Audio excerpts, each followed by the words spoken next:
नमस्कार, मैं हूं रविंद्र जैन और आप देखना शुरू कर चुके हैं सबकी खबर। मध्य प्रदेश विधानसभा चुनाव में अब 3 से 4 महीने बचे हैं। मध्य प्रदेश में ज्योतिरादित्य सिंधिया की भारतीय जनता पार्टी में क्या स्थिति है, नरेंद्र सिंह जी तोमर के चुनाव संचालक बनने के बाद अब क्या माहौल रहेगा, कमलनाथ जी मुख्यमंत्री बन पाएंगे नहीं बन पाएंगे, यदि बन पाएंगे तो क्या वो 5 साल रहेंगे, ये तमाम ऐसे मुद्दे हैं जिन पर मध्य प्रदेश में चर्चाएं आम हैं। आज हमारे साथ वरिष्ठ पत्रकार दीपक तिवारी जी हैं। आप उनसे जानने की कोशिश करते हैं कि उनकी नज़र में मध्य प्रदेश का ऊँट किस करवट बैठने वाला है। आपका बहुत बहुत स्वागत है दीपक जी। दीपक जी, मध्य प्रदेश में क्या देख रहे हैं अभी आप, मोटे तौर पर एक पत्रकार की नज़र में मध्य प्रदेश का सीन क्या है? देखिए रविंद्र जी, ये आपने बहुत अच्छा कहा कि पत्रकार की नज़र में, क्योंकि जैसा आपने शुरू में कहा कि क्या होगा, तो ये तो मैं नहीं बता सकता क्योंकि मैं ज्योतिष तो हूँ नहीं। लेकिन ये ज़रूर है कि एक राजनीति के विद्यार्थी होने के नाते ये ज़रूर कह सकते हैं कि इस बार के चुनाव भी पिछली चुनाव की तरह ही बराबर से दिलचस्प है, इंटरेस्टिंग है। दूसरी जो बात है, इस बार का जो चुनाव है बहुत कुछ 2003 की परिस्थितियों जैसा चुनाव है। उस समय जिस तरह का वातावरण कांग्रेस की तत्कालीन सरकार के लिए था, निर्मित हुआ था, और जिस तरह की बातचीत होती थी, कमोबेश उसी तरह का वातावरण आज भारतीय जनता पार्टी के बारे में निर्मित हुआ है और लोग उसी तरह की बातचीत आज भारतीय जनता पार्टी के बारे में कर रहे हैं। तो मैं ये जानना चाहता हूं दीपक जी कि ज्योतिरादित्य सिंधिया इस समय कांग्रेस छोड़ के भाजपा में आ चुके हैं, उन्हें लेके बड़ी चर्चाएं रहती हैं कि वे वापस जा सकते हैं, उनके समर्थकों को वो टिकट मिलेगी नहीं मिलेगी। तो आज ज्योतिरादित्य सिंधिया भारतीय जनता पार्टी में आपको कहाँ खड़े नजर आ रहे हैं? देखिए, मुझे लगता है कि ज्योतिरादित्य सिंधिया भारतीय जनता पार्टी में आज वहीं पर हैं जिस तरह से जहां वो कांग्रेस में थे। जिस तरह से कांग्रेस में भी उनको एक बड़ा वर्ग, जो ताकतवर वर्ग कांग्रेस का जो था, वो उनको बहुत ज़्यादा महत्व नहीं देता था, उसी तरह से आज भारतीय जनता पार्टी में ज्योतिरादित्य सिंधिया की स्थिति है। अब स्थिति थोड़ी सी ज्योतिरादित्य सिंधिया के लिए मुश्किल और ज़्यादा इसलिए हो गई है क्योंकि जब तक कांग्रेस में ज्योतिरादित्य सिंधिया थे तब तक उनकी मुट्ठी बंधी हुई थी। हमेशा ये माना जाता था कि वो कांग्रेस में मुख्यमंत्री पद के कैंडिडेट हैं, दावेदार हैं। भारतीय जनता पार्टी में ऐसा नहीं है क्योंकि भारतीय जनता पार्टी और कांग्रेस में संगठनात्मक रूप से और ओवरऑल आइडियोलॉजिकल लेवल पर और ओवरऑल जो कैरेक्टरिस्टिक्स हैं दोनों पार्टी की, उनमें ही बहुत अंतर है। ज्योतिरादित्य सिंधिया यदि कांग्रेस की राजनीति में अपने आप को असहज महसूस करते रहे और अगर वो ये कहे कि कांग्रेस से बाहर आए कि जहाँ पर सम्मान ना हो, कौन सा वो जो एक शेर ट्वीट करते थे अक्सर, उसूलों पर आँच आए तो टकराना ज़रूरी है। तो यदि वो कांग्रेस में रहकर वो महसूस करते थे तो भारतीय जनता पार्टी में रह के आज क्या वो महसूस कर रहे हैं, बच्चा बच्चा बता सकता है। और इसके लिए किसी बहुत बड़े भविष्य वक्ता या किसी राजनीतिक विश्लेषक की आवश्यकता नहीं है कहने की कि ज्योतिरादित्य सिंधिया की स्थिति भारतीय जनता पार्टी में आज क्या है। दीपक जी, एक और सवाल है कि ज्योतिरादित्य सिंधिया जी के साथ लगभग 22 विधायक आए थे, उनमें से 11 मंत्री बने हैं, 7 विधायक चुनाव हार चुके हैं और उन्हें निगम अध्यक्ष बना के कैबिनेट मंत्री का दर्जा दिया हुआ है। आप इन जो 22 उनके समर्थक हैं, उनका भारतीय जनता पार्टी में क्या भविष्य है? जो 7 लोग चुनाव हारे हैं, क्या उन्हें फिर से भारतीय जनता पार्टी की टिकट देने की रिस्क लेगी?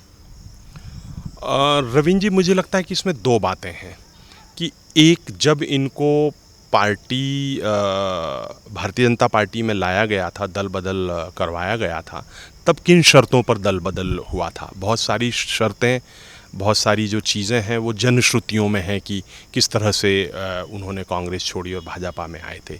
टिकट स्वाभाविक सी बात है, एक शर्त उस समय थी, पर दोबारा टिकट देने की शर्त उसमें शामिल थी या नहीं, ये अभी किसी को पता नहीं। पर भारतीय जनता पार्टी, मुझे लगता है जिस तरह का चुनाव इस बार लड़ रही है, मुझे लगता है कि किसी भी ऐसे व्यक्ति को वो टिकट नहीं देना चाहेगी जिसके बारे में उनको 0.1% भी आभास हो कि ये चुनाव हार सकते हैं। हालांकि कौन हारेंगे कौन जीतेंगे ये तो बाद में ही पता चलेगा जब नवंबर के बाद चुनाव होंगे। लेकिन जो आजकल ओपिनियन पोल्स और जो सर्वेस जो लोग कराते हैं, तो यदि भारतीय जनता पार्टी को ये फीडबैक मिलता है उनके सर्वे से, उनके संगठन मंत्री जिस तरह से, चूँकि आरएसएस भी भारतीय जनता पार्टी का ही हिस्सा है, या आरएसएस भारतीय जनता पार्टी का हिस्सा ये तो कहते हैं, पर अब आरएसएस भी भारतीय जनता पार्टी के लिए ही काम करती, तो उनके जो संगठन मंत्री, उनके जो अनुषांगिक संगठन के लोग जो घूम रहे हैं, यदि वो रिपोर्ट इन मंत्रियों के खिलाफ देते हैं तो मुझे लगता है कि टिकट मिलना फिर इनके लिए मुश्किल हो जाएगा। और यहीं से फिर ज्योतिरादित्य सिंधिया की समस्या शुरू होगी, क्योंकि 22 में से 22 विधायक ज्योतिरादित्य सिंधिया के साथ नहीं आए थे, उसमें से बहुत सारे इंडिपेंडेंटली आए थे। ज्योतिरादित्य सिंधिया के साथ में जो विधायक थे वो उनके अपने गुट वाले थे, तो अब उनके बारे में कितनी चिंता होगी नहीं होगी, तो ये उन 22 विधायकों के बारे में एक पक्ष है। दूसरा पक्ष उन 22 विधायकों के बारे में, उनके क्षेत्र में उनके बारे में जनता का क्या ओपिनियन है। हम और आप सभी पत्रकार हैं, हम लोग घूमते हैं, हम लोग जानते हैं, तो जनश्रुतियों में जिस तरह की जो बातें चल रही हैं, तो ये मुझे लगता है कि बड़ी फांस है जो गले में फंसी हुई है बीजेपी की, कि जो बहुत मुश्किल पैदा करेगी। दीपक जी, अमित शाह जी के भोपाल दौरे के बाद ये तय हो गया है कि मध्य प्रदेश में अब बीडी शर्मा और शिवराज सिंह चौहान ही रहेंगे। इसे किस नज़रिए से देखते हैं? यदि शिवराज सिंह चौहान और बीडी शर्मा के नेतृत्व में मध्य प्रदेश में चुनाव हो रहे हैं तो परिणामों पर क्या असर होगा? देखिए, मुझे लगता है कि शिवराज सिंह चौहान भारतीय जनता पार्टी के लिए सबसे बेस्ट ऑप्शन है। मेरा हमेशा से मानना रहा है कि शिवराज सिंह चौहान ने मध्य प्रदेश में, देखिए, नरेंद्र मोदी का भारतीय राजनीति के क्षितिज पर जब प्रादुर्भाव हुआ है, उसके पहले से शिवराज सिंह भारतीय जनता पार्टी के क्षितिज पर मौजूद थे। वो बल्कि उनसे बड़े नेता थे नरेंद्र मोदी से, शिवराज सिंह देखा जाए तो, क्योंकि उस समय तक नरेंद्र मोदी बहुत बाद में पार्टी में आए हैं। शिवराज सिंह ने भारतीय जनता पार्टी को मध्य प्रदेश में, जो भारतीय जनता पार्टी के बारे में कहा जाता था कि ये ब्राह्मण बनियों की पार्टी है, उसको गरीब गुरुओं की पार्टी में परिवर्तित किया है। ये शिवराज सिंह का सबसे बड़ा मुझे लगता है कि ये उनकी सबसे बड़ी उपलब्धि है।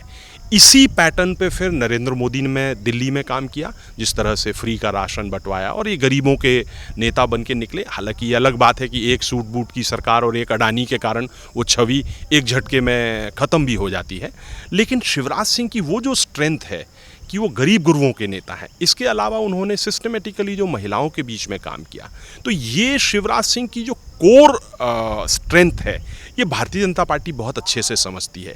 यही कारण है कि शिवराज सिंह को कभी हटाने का जोखिम भारतीय जनता पार्टी नहीं उठा पाती। अब रहा सवाल वीडी शर्मा का, तो वीडी शर्मा के लिए पहला चांस मिला था, एक ब्राह्मण नेता के तौर पर यहाँ पर उनको आगे बढ़ाया गया। और आज जो भारतीय जनता पार्टी में जिस तरह की राजनीतिक स्थितियाँ हैं, ये बहुत कुछ कांग्रेस की याद दिलाती हैं कि वीडी शर्मा भूपेंद्र सिंह के खिलाफ हैं और भूपेंद्र सिंह नरोत्तम मिश्रा के खिलाफ हैं और नरोत्तम मिश्रा शिवराज सिंह के खिलाफ हैं। प्रहलाद पटेल इन सब लोगों को पसंद नहीं करते हैं। कैलाश विजयवर्गीय की अपनी धुन बजती है। तो इन सब चीज़ों के बीच में मुझे लगता है कि पार्टी को ये लगा कि चुनाव हम लड़ेंगे, मतलब दिल्ली लड़ेगी, आप लोग यथावत बने रहिए। तो ये लोग जिसको कहें कि इनके पास में बहुत ज़्यादा, वीडी शर्मा के पास तो एक तरह से देखा जाए तो वैसे भी कोई बहुत ज़्यादा अधिकार बचे नहीं, क्योंकि जब से नरेंद्र सिंह तोमर को ले आए हैं, चूँकि वो समन्वय की स्थिति में आ गए। और नरेंद्र सिंह तोमर मध्य प्रदेश के उन नेताओं में से हैं जो प्रदेश की राजनीति को बहुत अच्छे से समझते हैं पर बोलते नहीं हैं। और नरोत्तम मिश्रा हैं, वीडी शर्मा हैं, शिवराज सिंह हैं, ये लोग जितना समझते होंगे मुझे लगता है उससे ज़्यादा बोलते हैं। तो ये जो नरेंद्र सिंह की जो ताकत है, ये ताकत मुझे लगता है शिवराज सिंह के साथ मिलके, क्योंकि अंततः युति नरेंद्र सिंह तोमर और शिवराज सिंह की ही चलने वाली है। दीपक जी, एक सवाल ये है कि कांग्रेस में ले दे के दो बड़े नेता दिखाई देते हैं और दोनों की उम्र 75 प्लस है, तो ये मानते हैं कि ये दोनों बूढ़े क्या कर पाएंगे? बूढ़े, मैं नहीं बोल रहा हूँ, ये भारतीय जनता पार्टी के लोग आरोप लगाते रहे हैं कि दो बूढ़े क्या कर पाएंगे। इस संबंध में भी जानना चाहता हूँ कि वास्तव में क्या दिग्विजय सिंह जी और कमलनाथ कांग्रेस को सत्ता तक पहुँचा पाएंगे, आपको लगता है क्या?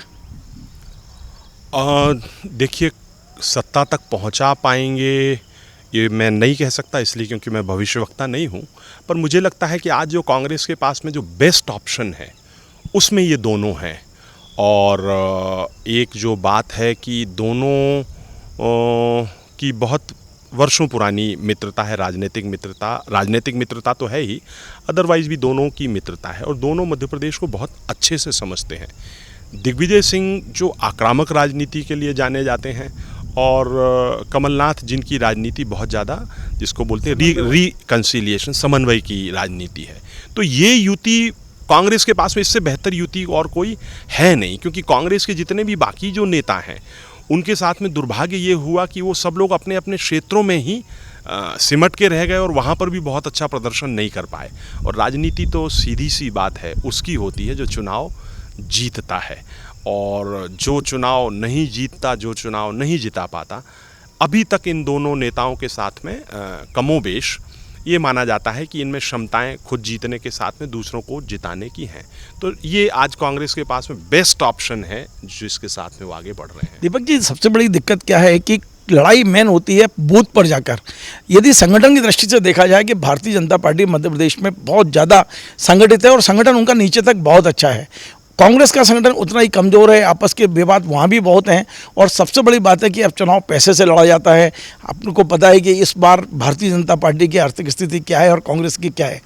ऐसे में कांग्रेस कैसे प्रदर्शन कर पाएगी? दूसरा, पब्लिक के बीच में एक और मैसेज है, वो ये है कि अगला चुनाव बीजेपी कांग्रेस में ना होकर जनता वर्सेस बीजेपी होता जा रहा है। इस बारे में आपका क्या कहना है? ये देखिए, आपने बहुत महत्वपूर्ण बात की है रवींद्र जी, कि बीजेपी वर्सेस जनता के बीच में चुनाव है। और जब जनता लड़ती है तो जनता पैसे से चुनाव नहीं लड़ती। बीजेपी पैसे से चुनाव लड़ती होगी, कांग्रेस पैसे से चुनाव लड़ती हो, तृणमूल लड़ती हो, टीएमसी लड़ती हो, जो भी दल हैं वो सब लड़ते हो। जनता कभी पैसे से चुनाव नहीं लड़ती। जनता लड़ती है चुनाव अपने भीतर की भावनाओं से। जनता लड़ती है इस बात से चुनाव कि उसे कौन अच्छा लग रहा है और कौन बुरा लग रहा है। भारतीय जनता पार्टी ने पिछले 3.5 वर्षों में, क्योंकि 1.5 वर्ष तो कांग्रेस की सरकार रही, और हमें ये नहीं भूलना चाहिए, क्योंकि जब आपने ये बात कही कि कांग्रेस का जो नीचे संगठन है, बूथ है, वो कमज़ोर है, वो कैसे निपटेंगे, पैसा नहीं है, तो मुझे लगता है कि 2008 में जो स्थितियां कांग्रेस की थीं उसकी तुलना में आज कांग्रेस की स्थिति आपके दर्शक बता सकते हैं, आप बता सकते हैं कि बेहतर ही है। 2018 में जो भारतीय जनता पार्टी की स्थिति थी उसकी तुलना में कोई भी आंख बंद करके बता सकता है कि आज बीजेपी की स्थिति कमज़ोर है। तो एक विश्लेषक के तौर पे यदि आप मुझसे इशारा चाहते हैं तो इशारा बिल्कुल सामने है कि ज़्यादा ताकतवर कौन है और ज़्यादा कमज़ोर कौन है। और इस बीच में आपने जो सूत्र वाक्य कहा है कि जनता और भारतीय जनता पार्टी के बीच में, पब्लिक और बीजेपी के बीच में ये चुनाव हो रहा है, ऐसा सब दूर से जिस तरह के बोलते हैं संकेत मिल रहे हैं, तो जनता को आज तक दुनिया की कोई ताकत जो है वो हरा नहीं पाई है। आपने देखा, दीपक तिवारी ने संकेतों में सब कुछ कह दिया है कि मध्य प्रदेश का राजनीतिक ऊँट किस करवट बैठने वाला है, क्या होने वाला है। इस बार का चुनाव अब कांग्रेस भाजपा के बजाय जनता वर्सेस बीजेपी हो चुका है। बीजेपी के अंदर कौन कौन क्या क्या धुन बजा रहा है उस ओर भी उन्होंने इशारा किया है। निश्चित तौर पे दीपक जी ने इशारों में बहुत कुछ कहा है। बहुत बहुत धन्यवाद दीपक जी आपका। आपको हमारा ये कार्यक्रम पसंद आए, आप इसे शेयर करें, लाइक करें, कमेंट करें, और आपसे बार बार निवेदन है हमारे इस चैनल को सब्सक्राइब अवश्य करें। धन्यवाद।